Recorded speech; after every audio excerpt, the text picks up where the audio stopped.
Hello friends, আশা করি সবাই ভালো আছেন। আমিও ভালো আছি। তো রমিস কিচেনে আপনাদের সবাইকে স্বাগত। আমাদের বাড়ির চারপাশটা দেখছেন, প্রচুর গাছপালা আছে। আমি কিন্তু কোনো গ্রামে থাকি না, কলকাতা শহরেই বাড়ি আমার, কিন্তু এরকম সুন্দর একটা গ্রাম্য পরিবেশে আমাদের বাড়ি, কিন্তু কলকাতার মধ্যে। জানতে ইচ্ছে করছে নিশ্চয়ই কোথা থেকে বলছি। যাই হোক, সেটা অন্য কোনো সময় বলা যাবে আমি কোথা থেকে বলছি বা কোথা থেকে ভিডিও বানাচ্ছি। তো আপনারা আমার পাশে থাকুন, ব্যাস, তাহলেই হলো। পরে একদিন গল্প করব। আজকে আমি একটা নতুন ধরনের রেসিপি নিয়ে এসেছি, সেটা হচ্ছে ধনিয়া মুর্গ। তো আমি এর আগেও বানিয়েছি, বেশ ভালোই হয় খেতে। আপনারাও ট্রাই করুন, আমাকে জানান যে আপনাদেরও কেমন লাগলো। ধনিয়া চিকেন করতে লাগছে মিডিয়াম সাইজের চিকেন 1 কেজি, দই 4 কাপের 3 কাপ, লঙ্কা গুঁড়ো 1.5 চা চামচ, সয়াবিন অয়েল 5 টেবিল চামচ, কুচনো পেঁয়াজ মিডিয়াম সাইজ 5টি, আদা কুচি 1 চা চামচ, রসুন কুচি 1.5 চা চামচ, ধনে গুঁড়ো 2.5 চা চামচ, কাঁচা লঙ্কা 4 থেকে 5টি, টমেটো পিউরি 2টো মিডিয়াম সাইজের, ধনে পাতা 1 কাপ, নুন স্বাদ মতো, আর লেবুর রস 1 টেবিল চামচ।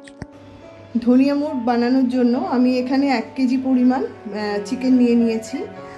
আর এর মধ্যে এবার আমি দিয়ে দেব পৌনে 1 কাপ, মানে 3/4 কাপ টক দই।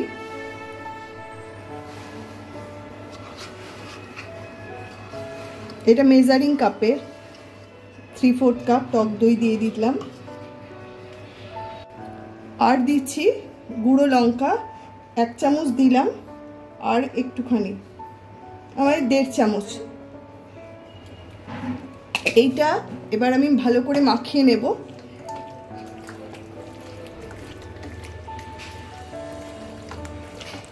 এটাকে এবারে আমি 1 ঘন্টার জন্য ঢাকা দিয়ে রাখছি। আর যদি মনে হয় যে খুব তাড়া আছে, তাহলে সাথে সাথেই করতে পারেন, আর না হলে অন্তত পক্ষে 15 মিনিট এটা ম্যারিনেশনে রাখবেন।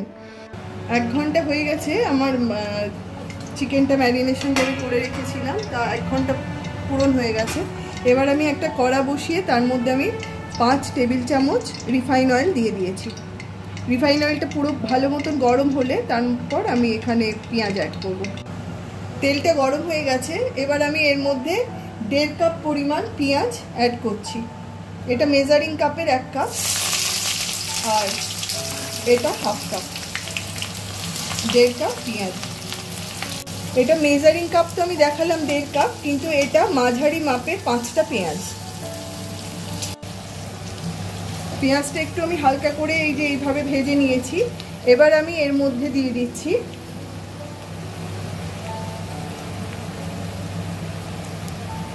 1 টেবিল চামচ, এটা এই আদাটা আমি গ্রাইটারে এরকমভাবে ঘষে নিয়েছি, 1 টেবিল চামচ এটা। আর এইটা হচ্ছে রসুন, ওইভাবেই কুচিয়ে নেওয়া, ছোট ছোট একদম কিমা করে নিয়েছি রসুনের, এটা 1.5 টেবিল স্পুন আছে। আদাটা 1 টেবিল স্পুন। আদা, রসুন আর পেঁয়াজটা এবার আমি একসাথে ভালোভাবে ভেজে নেব, যতক্ষণ না ভালো ব্রাউন কালার এসে যাচ্ছে পেঁয়াজটার মধ্যে, ততক্ষণ অবধি আমি এটাকে আদা রসুনের সাথে ভালো করে ফ্রাই করব। কারণ রসুনটাও তো কুচি কুচি করা, ওটাকেও একটু ভাজতে হবে, আর আদাটাও গ্রাইন্ড করা আছে, ওটাকেও একটুখানি ভেজে নিয়ে পেঁয়াজটা ব্রাউন কালার হয়ে গেলে তারপর চিকেনটা অ্যাড করে দিয়েছি। আর দই, শুকনো লঙ্কার যে মিক্সচারটা রয়েছে, এটা রেখে দিলাম আমি, এখন ঢাললাম না, এটা পরে আমি অ্যাড করে দেবো। এটা ভালো করে আমি মিশিয়ে নিচ্ছি পেঁয়াজটার সাথে, পেঁয়াজ রসুন আদা কুচি যেটা ছিল সেটার সাথে।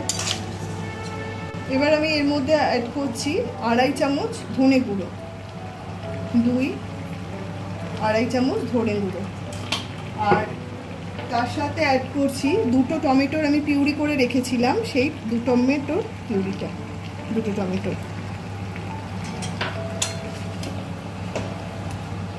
আর দিচ্ছি এখানে স্বাদ মতো নুন।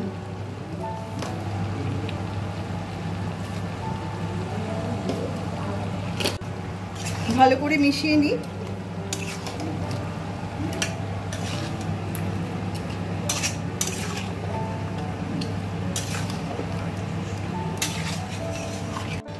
এবার এটা ঢাকাটা আমি খুলে দেখি এটা কতটা সেদ্ধ হয়েছে। তো দেখতেই পাচ্ছি যে মুরগি তো হাফ সেদ্ধ হয়ে গেছে, কারণ অলরেডি হাড় ছেড়ে দিয়েছে।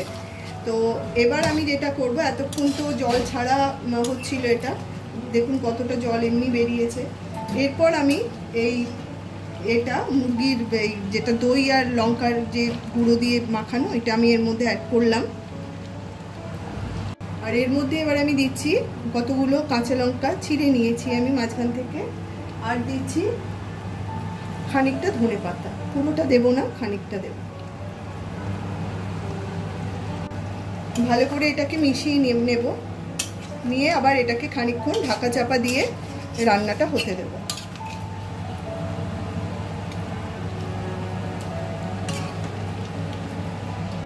ঢাকাটা এবার আমি খুলে নিচ্ছি, দেখে নিই মাংসটা সেদ্ধ হয়ে গেছে কিনা।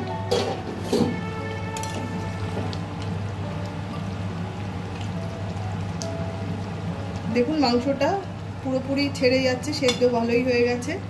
এবার বাদ বাকি যা খানিকটা ধনেপাতা আবার আমি দিয়ে দিলাম,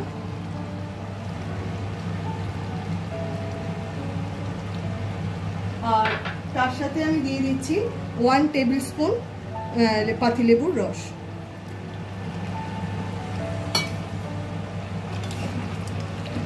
তো এবার কমপ্লিট হয়ে গেছে, দেখুন দেখতে কি সুন্দর হয়েছে। আর এখানে তো এত সুন্দর গন্ধ বেরিয়েছে যে কি বলবো। যাই হোক, তো আমার রান্না যদি আপনাদের ভালো লাগে তাহলে অবশ্যই আমার চ্যানেলকে সাবস্ক্রাইব করবেন, আর আমার পাশে থাকার জন্য একটু লাইক শেয়ার করে দেবেন। আর কেমন লাগলো, কোথা থেকে দেখছেন, অবশ্যই আমাকে কমেন্ট বক্সে লিখে জানাবেন। আর এটাও জানাবেন আপনাদের আর কারোর কোনো কিছু ইচ্ছে আছে কিনা দেখার, কোনো রেসিপি, তাহলে আমি সেটা করে আপনাদের দেখাবো। ধন্যবাদ।